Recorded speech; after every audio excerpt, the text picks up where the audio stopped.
गमछा गमछा गमछा।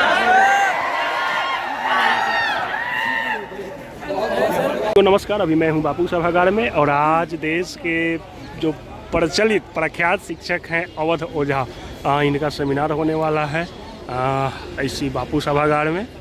और इससे पहले कि ये प्रशांत किशोर का प्रोग्राम था जो कि अब ख़त्म हो गया, उनका कोई मीटिंग था तो वो अभी उन्हीं के लोग निकल रहे हैं। और इसके बाद फिर 4 बजे कार्यक्रम था, हालांकि अभी लेट हो रहा है इसलिए कि प्रशांत किशोर जी का कार्यक्रम ही 4 बजे तक अभी 5 बज रहा है। और देखिए अभी लोग निकल ही रहे हैं, मगर इसके ठीक बाद अवध ओझा सर का कार्यक्रम होगा और मैं अवध ओझा सर का पूरे कार्यक्रम को अपने चैनल के माध्यम से दिखाना चाहूँगा। तो आइए अंदर का नज़ारा देखते हैं कि भाई लोग भरे हैं कि नहीं।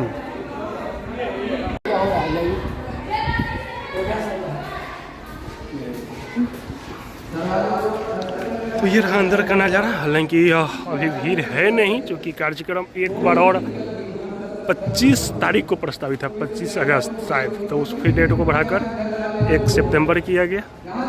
अभी स्टूडेंट आ ही रहे हैं और सर शायद अभी नहीं आए हैं। सर कहते ही हॉल पूरा भरेगी, तो बने रहें पूरा ब्लॉग और सर का पूरा कार्यक्रम मैं अपने यूट्यूब चैनल के माध्यम से आपको दिखाने का प्रयास करूँगा।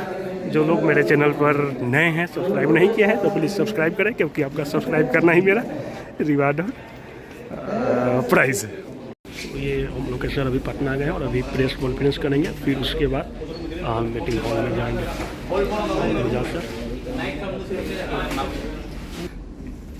अच्छा सर, देखा जाए कि अभी 4-5 सालों में आपका पूरा देश नहीं दुनिया में ख्याति हुआ, तो इस ख्याति का कहीं साइड इफेक्ट जो अभी पिछले दिनों जो बदनामी तो नहीं हुआ, क्योंकि सारे बच्चे कंफ्यूज थे कि अवध ओझा सर के लड़के वही गए हुए, जबकि आपको उससे कोई लेना देना नहीं था।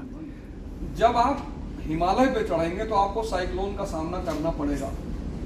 अरावली पे चढ़ने पे कौन सा खतरा है? छोटे छोटे पहाड़ हैं, मर चुके हैं, उनमें कोई खतरा ही नहीं।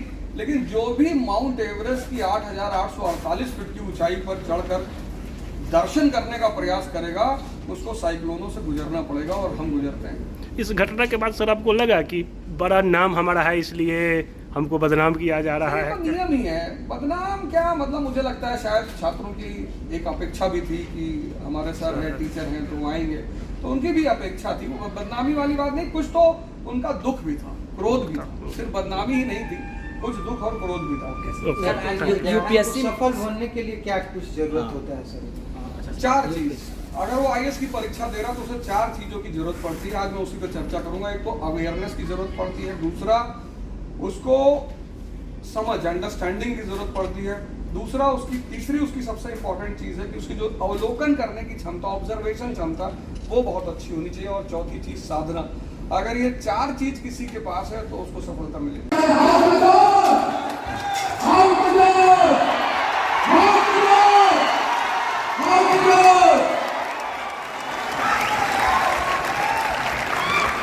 एक बार जोरदार तालियां आप सब गुरुजी के लिए। Please come on the stage mister Awadh Ojha sir.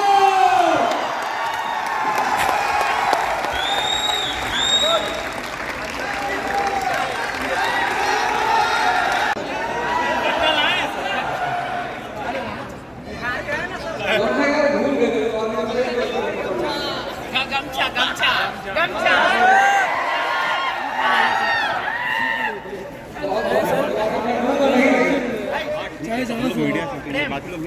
भाई फोन से नहीं चला सकते, कैमरा लगा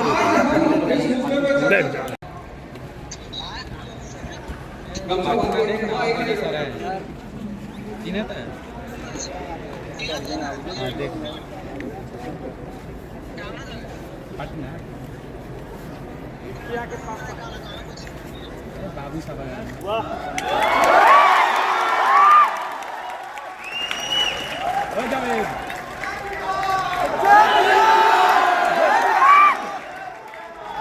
अब सही है। तो हर सवाल पर पहले क्विज खेलेंगे, फिर उस पर चर्चा करेंगे। हर सवाल पर 1,000 रुपया है।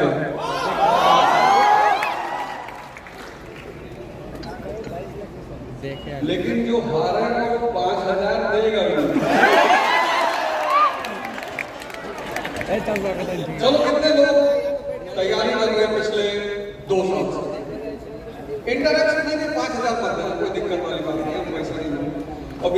पैसा लेके जा भी नहीं पाएगा। कितने लोग 2 साल से तैयारी कर रहे हैं सिविल सेवा की? 2 साल। चलो खड़ो भाई, खड़ा रहो भाई।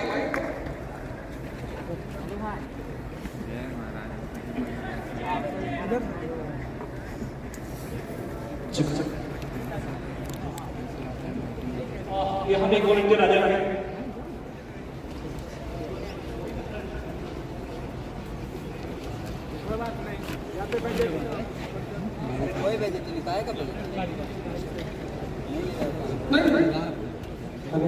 जय हिंद सर। कितने दिन से तैयारी कर रहे हैं? ईमानदारी से कभी तुमको बहुत फायदा का पैसा तो मिलेगा। सर ग्रेजुएशन 2019 में हो गया था, उसके बाद सर वो नहीं हो रहा। कोई नेता बनना होगा तुम्हारी किस्मत में। अरे यार इतने जो तक के नेता बन जाते हैं तो पढ़े लिखे आदमी होते हैं। पढ़े लिखे आदमी आगे आने लगेंगे, पीछे हो जाएंगे। तुम अगर पहली हमारी लोकसभा देखो उसमें कितने पढ़े लिखे लोग अंदर बैठे हैं, फिर पढ़े लिखे लोग पीछे हो गए कि राजनीति बहुत खराब चीज है, राजनीति बहुत गंदी चीज है, राजनीति में नहीं जाना चाहिए। और जब वो पीछे हो गए तो निर्वात जो होता है ना, वैक्यूम, वो प्रकृति बर्दाश्त नहीं करती। तो जब एक ग्रुप पीछे हो गया तो फिर दूसरा ग्रुप खाली बैठा था, उसको खेल समझ में आ गया कि यार ये तो बहुत शानदार चीज है, एंटर कर गया। वायुमंडल जो है पूरा एटमॉस्फेयर कितने भागों में विभाजित है? 5। चलो पांचों समझाओ, और पांचों में क्या क्या होता है ये बताओ। पहला कौन सा है सबसे नीचे? सर ऑनेस्टली मेरा ज्योग्राफी थोड़ा कमजोर है। अच्छा सुनो, कोई बात नहीं। ये आज जाके अपनी डायरी में लिखना। जी सर। तुम सोचो 2019 से तैयारी कर रहे हो, 2024 आ गया। नहीं प्रॉपर 2019 से नहीं कर रहे हैं, ये तो प्रॉपर 2001 साल से कर रहे हैं। अच्छा पहले कुछ था पहले से।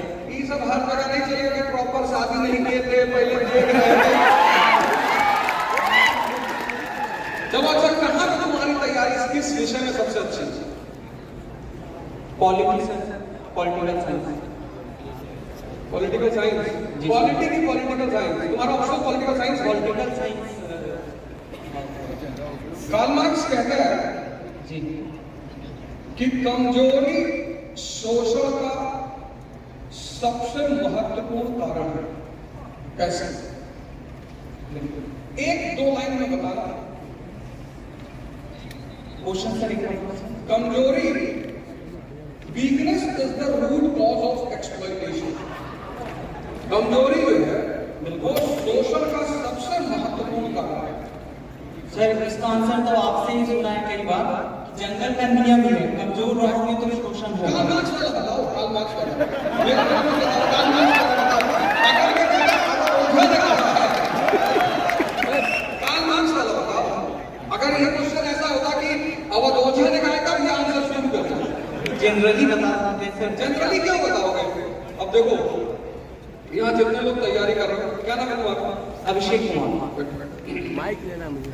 ले लीजिए निकाल लीजिए। और सर खड़ा कराएंगे। ये इतनी बड़ी कमी है। देखो यार, आज मैंने कहा ना कि यार बहुत बड़े मुद्दे पे मैं चर्चा करने आते। मेरे दोस्त मुझसे कहा कहाँ जाओगे यार? 2-4-5 लड़के आए। मैंने कहा एक आएगा तो भी जाऊंगा। जब मैं आया ठीक है यार, इतना बड़ा उपदेश आप देते हो, पता लगा आप ही भाग गए। इनके साथ कोऑर्डिनेट करके रखो। तो ये सब बातें बिल्कुल नहीं होती, लेकिन एक बहुत बड़ा मैसेज है। चलो तुम हम अगर ये मान लें अभिषेक कि तुम 2019 से सिर्फ 25% हर साल तैयारी की है, तो भी 4 साल में तुम्हारी 100% तैयारी होनी चाहिए। होनी चाहिए कि नहीं होनी चाहिए? अब अगर तुम इस फील्ड में स्ट्रगल कर रहे हो तो तुम्हारी बहुत बड़ी बात जाकर अपनी डायरी में लिखना कि यार मेरे पढ़ने का तरीका सही नहीं। तो पहले हम आज इसी बात पर चर्चा करेंगे कि पढ़ाई क्या है। लगाओ भाई माफिया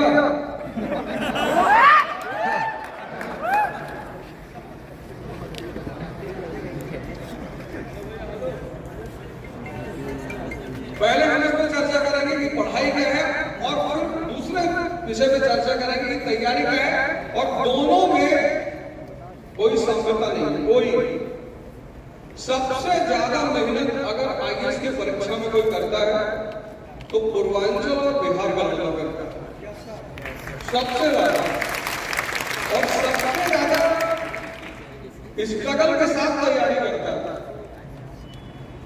लेकिन 5 साल तैयारी करने के बाद अगर तुम अपने विषय मतलब तुमने कहा कि मेरा इस विषय में अच्छा पकड़ है, आप यहां से पूछो, अगर वहां से तुम एक ऐसे आदमी के बारे में नहीं बोल पा रहे हो जिसको कम्युनिस्ट खुदा बोलते हैं,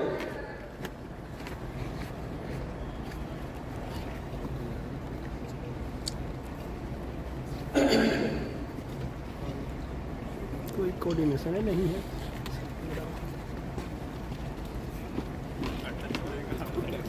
अब आज उस पर भी चर्चा करेंगे, चिंता ना करो। मार नहीं खाते, बहुत जरूरी है।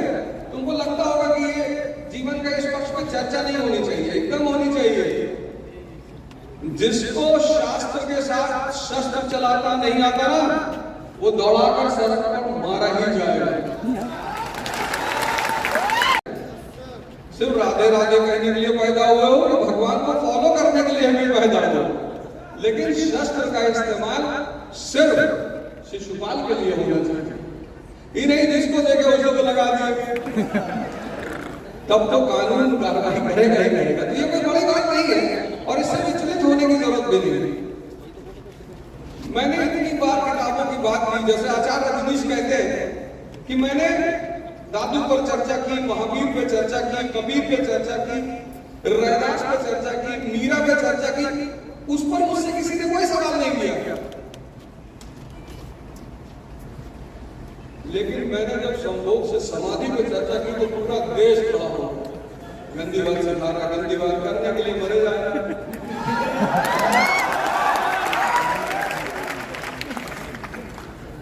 ऐसी कोई दीवार नहीं जहां ये ना लिखा हो कमजोर पुरुष मिले, बचपन की गलतियों के शिकार था उसको गाली दे रहा है। जिंदगी में ये इस देश की बहुत बड़ी चुनौती है कि जब भी इस देश के वर्ग को लगने लगता है कि यार ये आदमी कुछ बहुत अच्छा सिखा रहा है,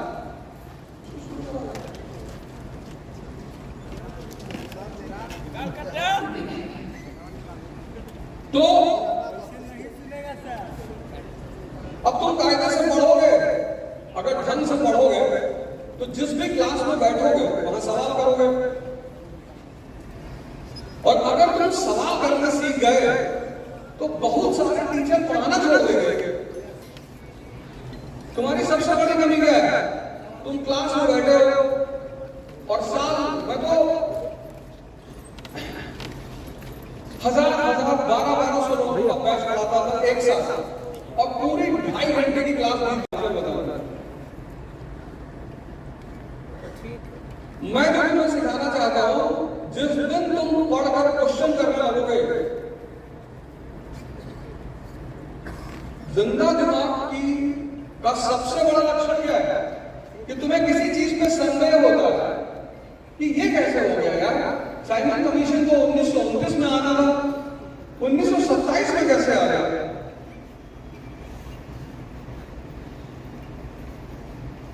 और तुम पढ़े जा रहे हो, अंडरलाइन किए जा रहे हो, किताब चिल्ला के मुझसे कह रहे कि भैया कुछ हमसे सीख लो, कुछ पढ़ लो। 1929 में आना था साइमन कमीशन को। 1919 का जब अधिनियम आया तो उसमें ही एक प्रावधान था कि 10 साल बाद इस पे समीक्षा की जाएगी और फिर अगला अधिनियम आएगा। तो समीक्षा करने के लिए साइमन को भारत भेजा गया, लेकिन साइमन को आना था 1929 में, वो आ गया 1927 में, 2 साल पहले। और मैं अच्छी तरह से अनुभव के साथ कह सकता हूं कि तुमने पढ़ा होगा कोई भी किताब, उसमें लिखा होगा, ये बात लिखी होगी कि साइमन 2 वर्ष पूर्व ही भारत आ गया, लेकिन शायद इस क्लास में, इस जगह पर बैठे हुए किसी भी व्यक्ति ने वहां पर प्रश्न चिन्ह लगाया कि इसको जाकर मैं क्लास में अपने टीचर से पूछूंगा कि साहब वो 2 साल पहले क्यों आ गए।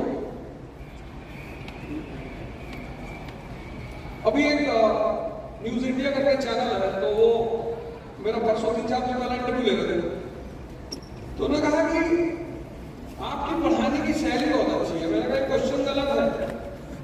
बोले क्यों? मैंने कहा मैं पढ़ाता ही नहीं, मैं तो सिखाने का काम करता हूं ना।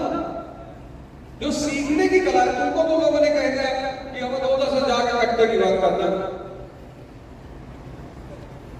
तुम्हारी अगर क्यूरियोसिटी है तो तुम मुझे बताओ कि किस सन में सबसे पहले भारत में कट्टे का निर्माण हुआ? तुम वो भी नहीं बता पाओ। तुम्हारा दुर्भाग्य जीवन का यही है। लेकिन कोई बात नहीं, आज जिस 2-3 चीजों पर तो मैं खासकर चर्चा करने जा रहा हूं स्पेसिफिकली। और ये पैसा रखा हुआ है, हमसे बताओ, ले जाओ, ले आओ, मौज करो। आज संडे की शाम है, पनीर खा लो, कोल्ड ड्रिंक पी लो, तो कुछ पी नहीं सकते। ऐसा मैं बोल रहा हूं।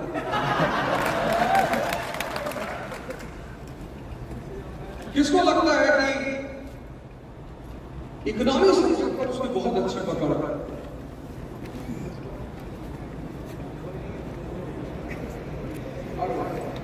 कोई तो बिहार मर्द निकला जिसने हाथ उठाया कि हमको लगता है शानदार, बहुत अच्छा, खड़ा है। इज्जत बचा लिया। जय हिंद सर। इकोनॉमी तुम्हारा ग्रेजुएशन में था? सर अभी तो ग्रेजुएशन ही कर रहा हूँ, सेकेंड ईयर। अच्छा, तैयारी कर रहे हो क्या? फर्स्ट ईयर से, फर्स्ट ईयर से। फर्स्ट ईयर से। जीएस पूरा हो गया तुम्हारा? जीएस में तो एनसीईआरटी पढ़ो, लेकिन पता है कि आप कहाँ से पूछोगे। अरे क्वेश्चन लीक हो गया। इतना तो हमको नहीं पता, अपने बाप को चलो बताओ। कोई बात नहीं।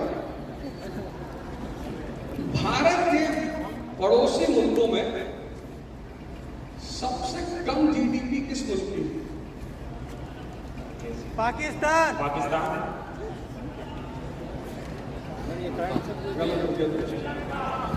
श्रीलंका। पाकिस्तान की कितनी है? भूटान सर। फिर ये पाकिस्तान की जीडीपी कितनी है? मालदीव। जीडीपी पता नहीं सर, बट उसका सर्कमस्टांसेस देख के लगता है कि भीख मंगा है। ऐसे तो भारत के संसद को देख के भी लगता होगा तुम, ऐसा मत कहना कि देख के लगता है। कबीर को अगर तुम देखोगे तो तुमको बड़े साधारण से इंसान दिखाई पड़ेंगे। ये जो तुमने अपनी दृष्टि बदली ना, दृष्टि,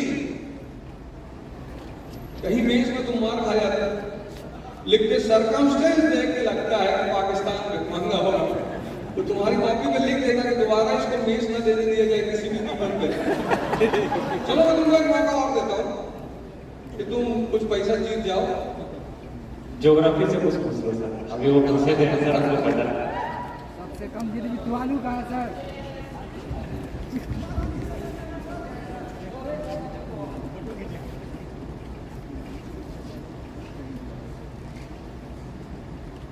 ज्योग्राफी बढ़िया नहीं आ रहा है, कोशिश करो। चलो कोई बात नहीं, कम से कम तुम हिम्मत कर रहा है, ये बहुत बड़ी बात है।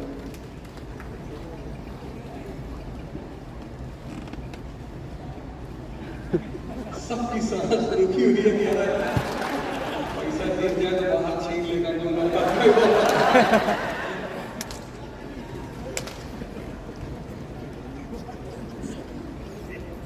इन्हीं को बोलने देना। अफ्रीका में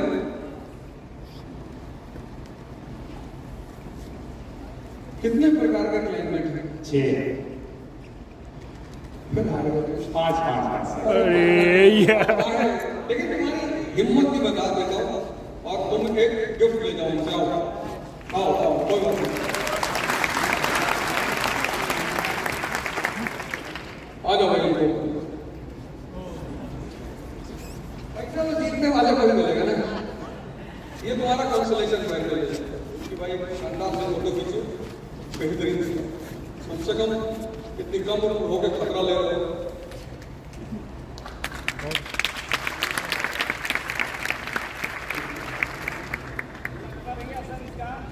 हाँ नहीं नहीं, लड़का हिम्मत किया ना। सबसे बड़ी बात होती है कि आदमी साहस करता है 10 लोगों के बीच में, हिम्मत करता है। अब तुम ही बताओ मैं तुमसे किस विषय पे, इकोनॉमी पूछा मैंने,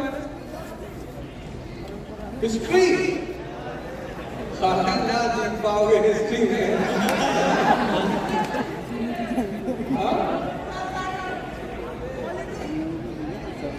हिस्ट्री, ज्योग्राफी, तो भाई तुम माइक हो हिस्ट्री वाले, तुम जीत गए तो तुमको 2 लिफाफा देंगे, ध्यान लेना। ज्योग्राफी, चाइल्ड दे रहा है तुमको।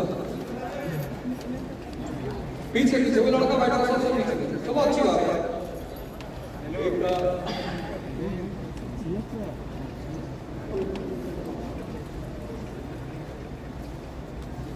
हिस्ट्री एक लाइफ तुमको और दे रहे हैं, अपनी पसंद का पोर्शन बताओ, एंशिएंट, मिडिवल, मॉडर्न वर्ल्ड।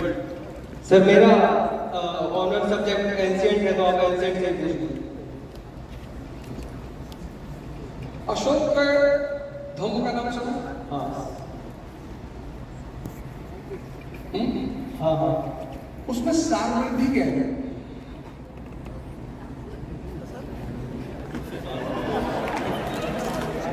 समाधि पूछ रहे का सर? सार वृद्धि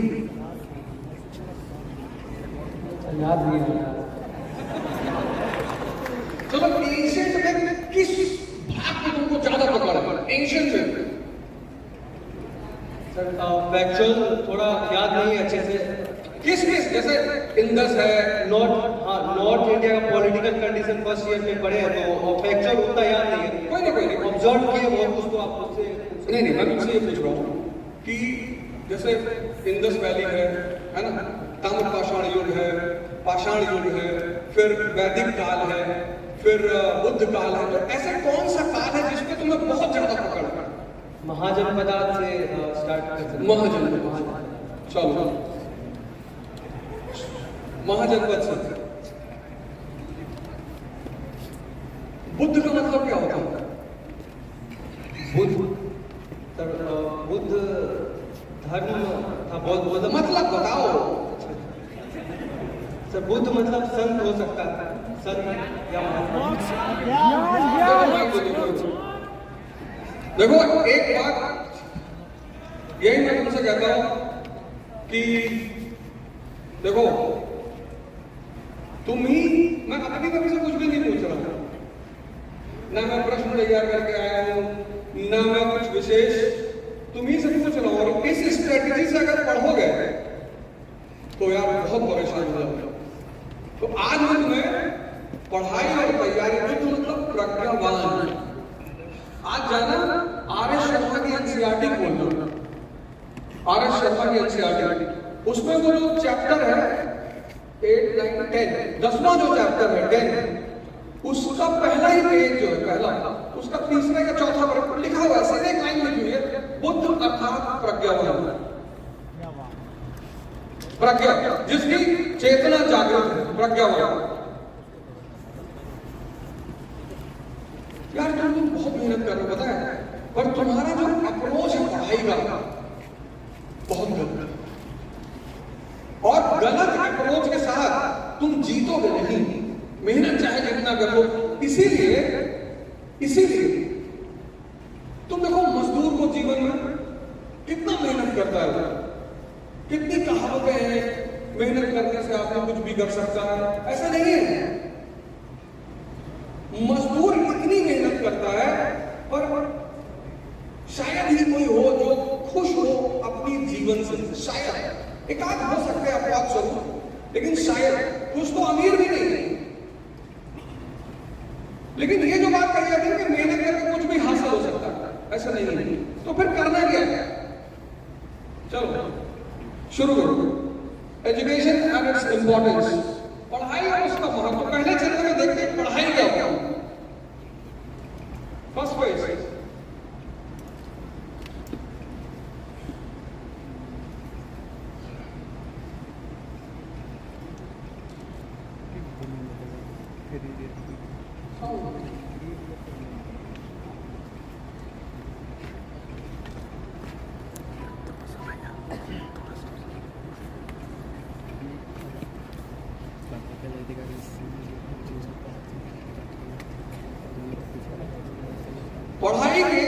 4 फीचर है।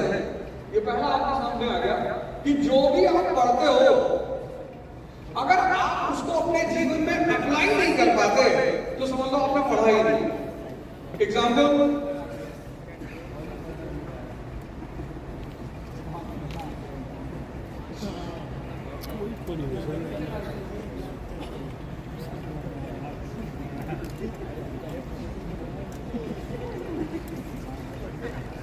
शिक्षा आज के देश समय में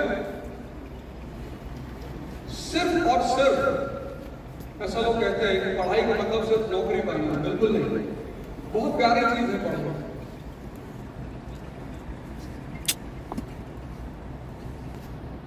एजुकेशन इतनी प्यारी चीज है,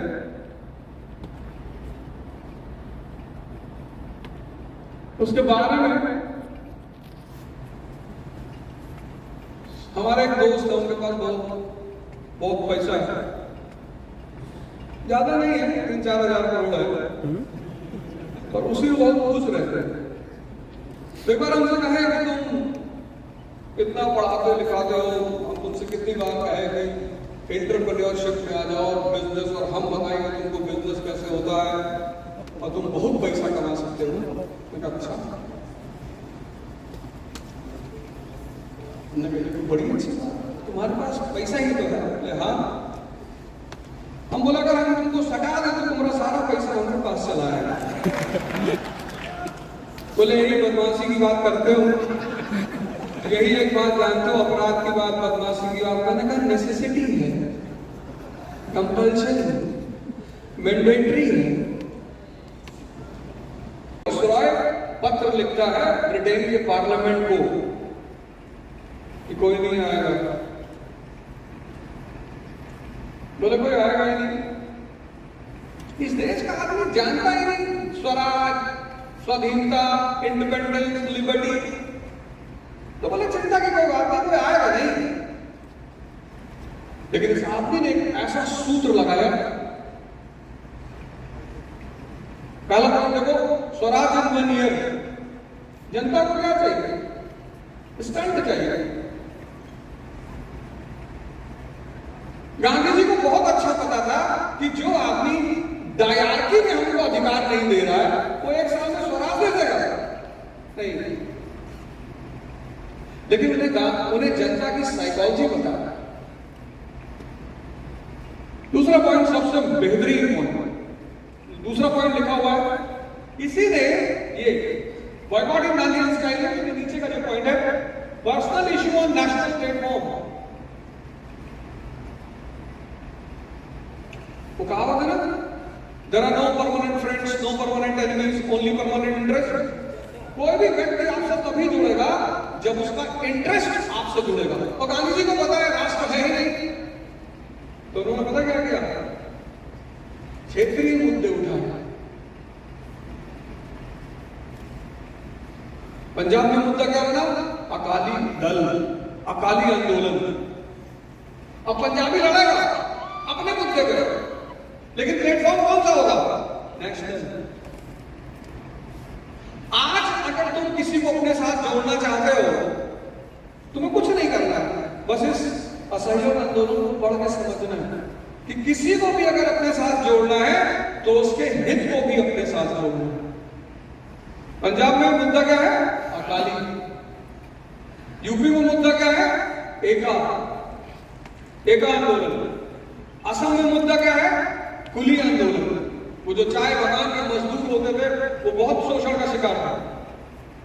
आंध्र में मुद्दा क्या है? फॉरेस्ट सत्याग्रह।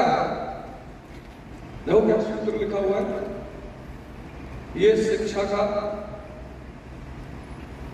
एजुकेशन का सबसे महत्वपूर्ण काम है कि वो आपके समझ लेवल। देखो यही तो दिखाया, ये सिर्फ मूवी नहीं है।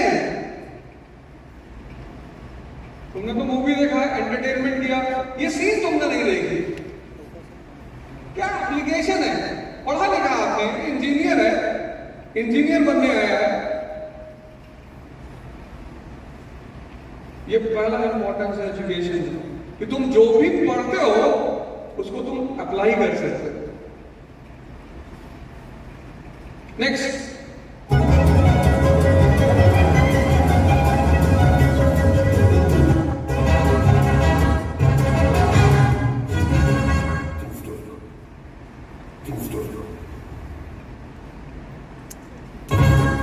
Remember, life is a race. अगर तेज नहीं भागोगे तो कोई तुम्हें कुचल जाएगा। Let me tell you a very interesting story. ये एस्ट्रोनॉट्स में स्पेस में ट्रम्प में बॉल में कुछ नहीं होता। तो लाखों डॉलर खर्च करने के बाद साइंटिस्ट ने ऐसा कर निकाला जिसे कोई भी एंगल, कोई भी टेम्परेचर, जीरो ग्रेविटी हम देख सकते हैं। One day, when I was a student, the director of our institute called me. Venus of something. Yes, come here. Doctor. Show me this pen. See, this is a symbol of excellence. I give it to you. और जिस दिन तुम्हें तुम्हारे जैसे कोई extra ordinary student मिले तो ये पेन से पास आ करता है। 32 साल से ये रिसर्च करते हैं, waiting for the next research. क्या इस बैटरी को है जो ये करते हैं? Hands down.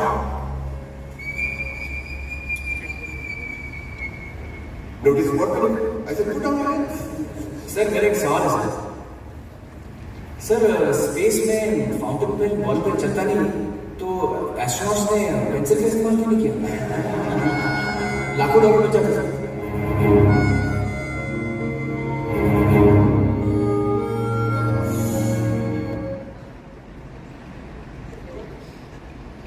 ये एजुकेशन का दूसरा सबसे बड़ी फीचर है, सबसे बड़ा क्यूरियोसिटी।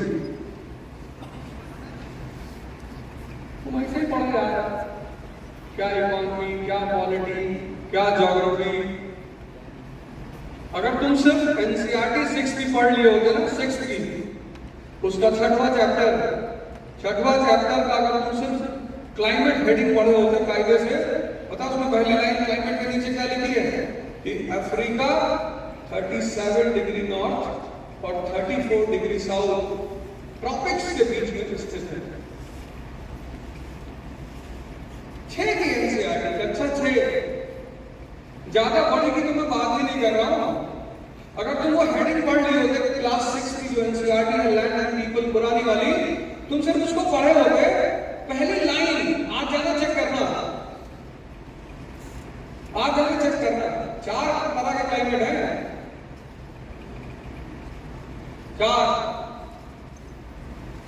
पर तुम्हारे अंदर जो दूसरी चीज मिसिंग है वो क्यूरियोसिटी मिसिंग है। अरे भैया, अगर ज्योग्राफी नहीं पढ़ोगे कायदे से तो इकोनॉमी रेगुलेट कैसे करोगे, कल्चर रेगुलेट कैसे करोगे? ये सब तो ज्योग्राफी से जुड़े हुए हैं ना। अगर तुम ज्योग्राफी नहीं समझोगे, ज्योग्राफी के तुम देखो 2 पार्ट है, एक फिजिकल, एक इकोनॉमिक ज्योग्राफी।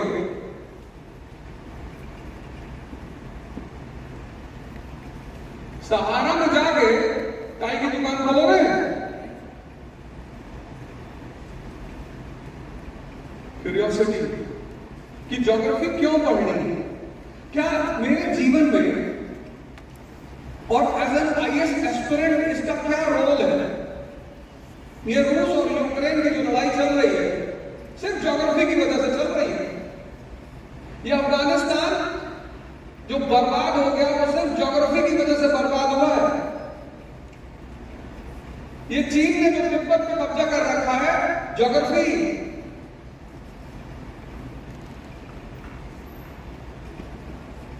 भाई जब तुम इंटरनेशनल रिलेशन पढ़ते हो, आईआर पढ़ते हो ना, उसमें अर्थव्यवस्था और दर्शन के साथ जो तीसरा सबसे इंपॉर्टेंट पहलू होता है आईआर का, वो होता है स्ट्रैटेजिकल इंपॉर्टेंस, सामरिक महत्व।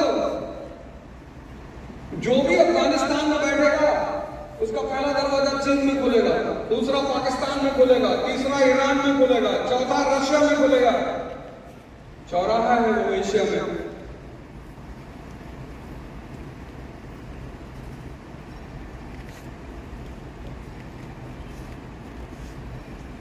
एशिया में चौराहा है, चौराहा होते हैं ना, 4-5 रास्ते एक साथ निकल गए, ऐसे वो चौराहा है, उसका स्ट्रैटेजिकल वहां कोई तेल नहीं है, फिर भी उस पर अधिकार रखने के लिए सारी शक्तियां एकजुट रहती हैं।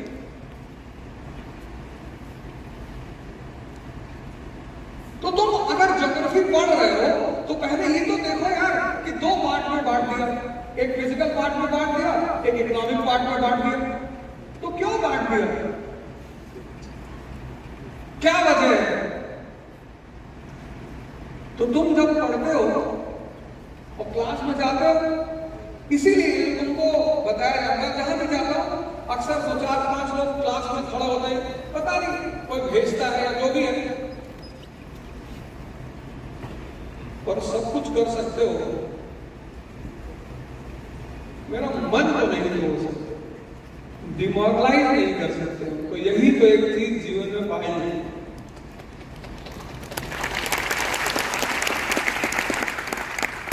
और सिखाने ही आते हैं। कितने सारे लोग बैठे हो, बहुत सारी जगह से पढ़ रहे हो,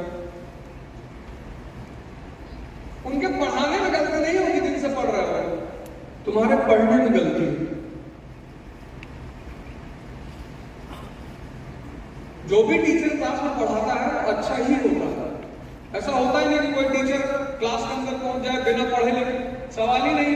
तुम बैठे हुए हो, तुम्हें एक तो बेइज्जती से डर लगता है कि सवाल पूछ लेंगे तो कहीं टीचर डांट ना दे।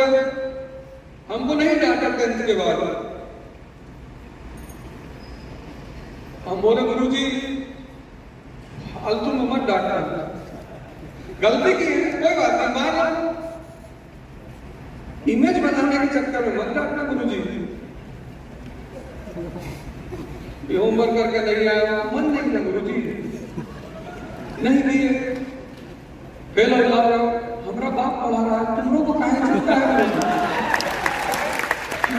उसको बेचारे का दर्द ही नहीं हो रहा है, वो कहीं नहीं रहा मुझसे होमवर्क करने के लिए। तुमको बहुत आईबीएस का प्रॉब्लम है, इरिटेटेड बाउल सिंड्रोम। ये हम थे बापू सभागार में और अभी अंदर में अवधोजा सर का सेमिनार चल ही रहा है, मगर जिस हिसाब से यहाँ भीड़ चाहिए उस हिसाब से भीड़ है नहीं। फाइनली बोल सकते हैं कि ये सेमिनार बुरी तरीक़ा से फ्लॉप हो गया। क्योंकि लास्ट ईयर जब मैं आया था इस सेमिनार में तो ये हॉल तो पूरा भर ही गया था। सामने जो ज्ञान भवन हॉल है वो भी, उसमें भी बच्चे को बैठाना पड़ा और उन्होंने बापू सभागार से भाषण देने के बाद ज्ञान भवन में गए थे, मगर आज बच्चा है ही नहीं, बस 3-4 रो में बच्चे हैं और वो भी सारे बच्चे ऊब रहे हैं। चलिए देखिए सारे लोग बाहर निकल रहे हैं, तो समय हो गया है 7, मैं भी निकल रहा हूँ। हालांकि अभी अवधोजा सर का प्रोग्राम चल ही रहा है। चलिए बहुत बहुत धन्यवाद।